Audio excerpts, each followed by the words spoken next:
আমার কথা শুনে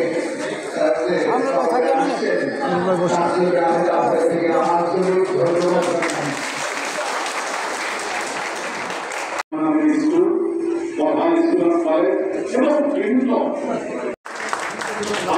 আছেন আমার নেতৃত্ব উপস্থিত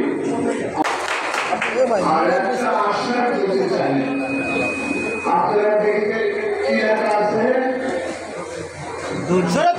স্বাধীন বাংলাদেশ আমাদের কোনো স্থান নাই লেখা আছে তার মধ্যে একটাই কথা বলবো আমাদের আজকের উদ্দেশ্য কি আমি শুনেছি আমি দেখি নাই শুনেছি কি শুনেছি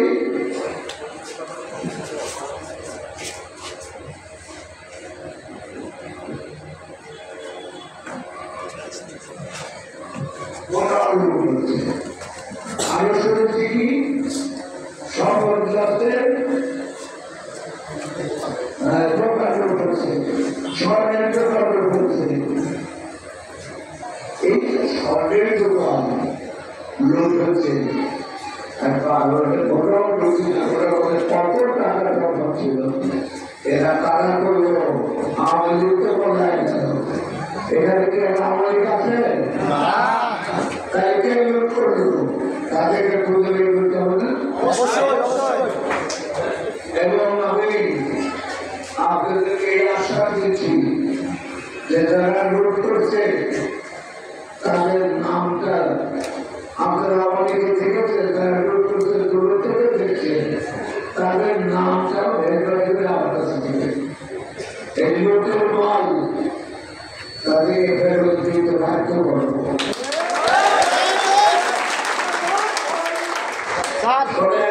আমি কি করেছি আমি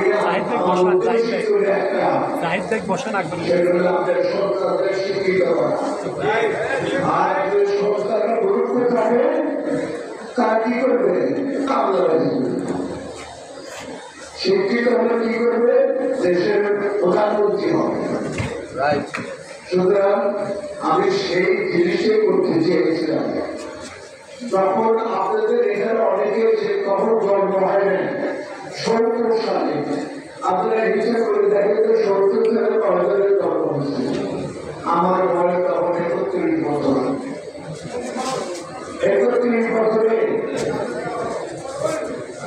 আমি ৩৬ বিঘা জমি দিয়ে এই সরকারি আহ্বান করে আমি স্থাপন করেছি তারপরে তারপরে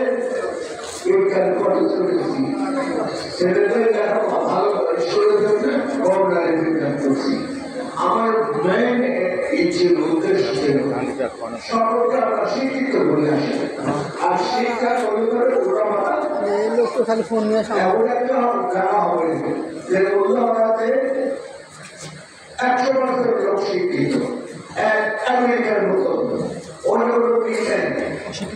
ব্রিটিশের মতো ওখানে কোনো মূর্খ লোক নেই সুতরাং আমরা মূর্খ দেশে মরি আমরা যদি শিক্ষিত হতে পারতাম সকলে যারা লুট করছে তাকে যদি বিয়ে পাস করাতে পারতাম তার কি ভোট করতে আসতো সুতরাং আজকে এই যে যারা সোনার দোকান লুট করছে মেহরবানি করে আপনারা তার নাম দিবেন প্রকাশ্যে করবেন না আমি দেখবো ওইটা বের করতে আমার তরফ থেকে যা যা করার দরকার আমার কি বলে কিন্তু আমি চাষাবাদি করতে দেব না আপনারা শক্ত থাকেন তাদের দিকে আসতে করে বলবে যে কালকে আসে ঠিক আছে আজকে তো টাকা নাই কালকে আসে টাকা দিয়ে যা দরকার আর কালকে ওকে একটু ভোট করে তারপর আপনি না সুতরাং আমার প্রথম উদ্দেশ্য এখানে চাষাবাদি বন্ধ করা সব রকমের দুর্নীতি বন্ধ করা সব রকমের সন্ত্রাসী কর্মকাণ্ড করতে পারে। আমাদের পদের উদ্দেশ্য হল বিএনপি। আমি বিএনপির 2 বার এমপি ছিলাম। কেউ বলতে পারবেন আমার সময় আমার কোনো হিন্দুদের উপর অত্যাচার হচ্ছে? আপনাদের কাছে বলতে পারবেন না।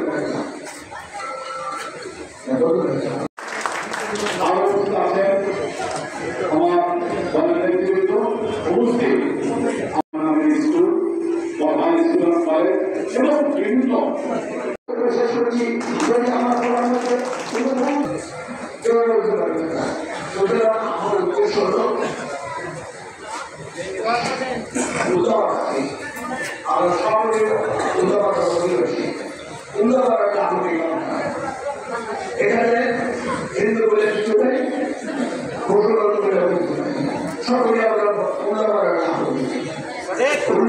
নাগরিক হিসাবে যেমন মুসলমানের অধিকার আছে হিন্দুদের সে সমান অধিকার। এখানে কোন রকমের বৈষম্য নাই। আমাদের যে কনস্টিটিউশন, দেশের কনস্টিটিউশন, সেখানেও কিন্তু বলা যায় যে হিন্দুদের প্রধানমন্ত্রী হতে পারবে, মুখ্যমন্ত্রী হতে পারবে, এরকম কোনো ভেতর হতে চাইব।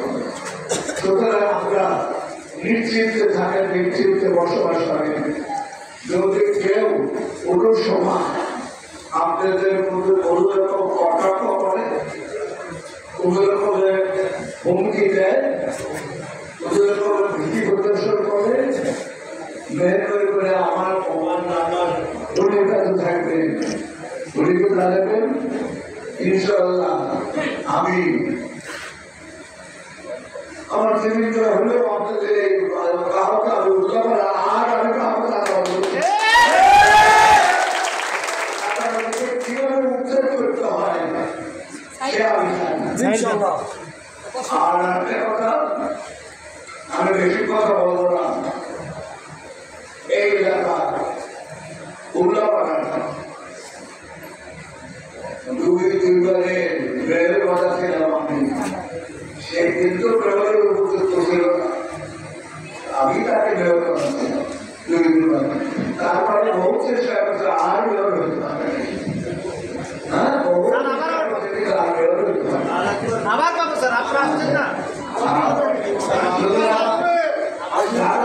সে তার বাসাও এই এলাকায় কলকাতাতে নিরাপত্তার দায়িত্ব প্রথমে তার। সে 2 বারে বেরোচ্ছিল না, আপনাদের একটা বলছে না, এখন কেন আপনাদের বিপদের সময় আসলো না?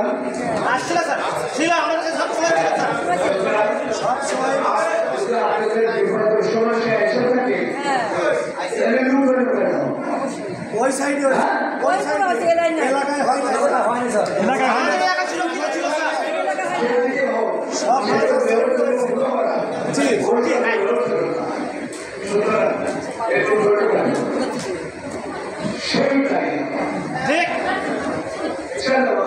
আমি যদি আমার পাশের বাড়িতে হয়, আমার বাড়িতে আমি থেকে উপস্থিত থেকে 20,000 লোক ঢুকছিল। সুতরাং কত লোকে আজকে এতগুলি লোক, ঠিক আছে স্যার, লাঠি আর আমাদের বোনরা কি করতো, পুরা করে রেখে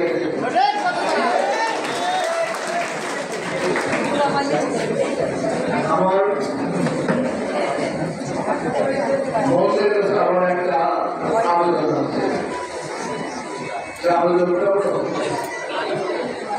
18 বছরের নিচে যদি কোনো মেয়েকে বিয়ে দেন, ওই মাকে শুনতে দেন।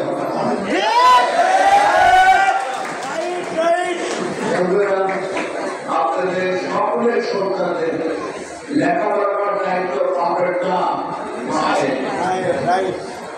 সুতরাং বাপ টাকা দিবে, মা তাকে লেখাপড়া করবে। মা যখন কলকাতায় চলে দিবে, ছেলেকে বলবো যে ওই বইটা দিয়ে এই ছবি রাত্রের ছবি রাখা ছবি রাখা তাই মাঠ দায়িত্ব করতে হবে। আচ্ছা, সুতরাং আমি আর বেশি কিছু বলবো না।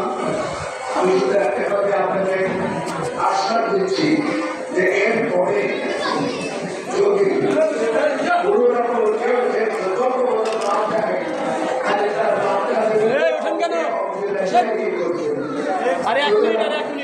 আপনারা নিশ্চিত থাকেন, আমি আপনাদের পাশে আছি।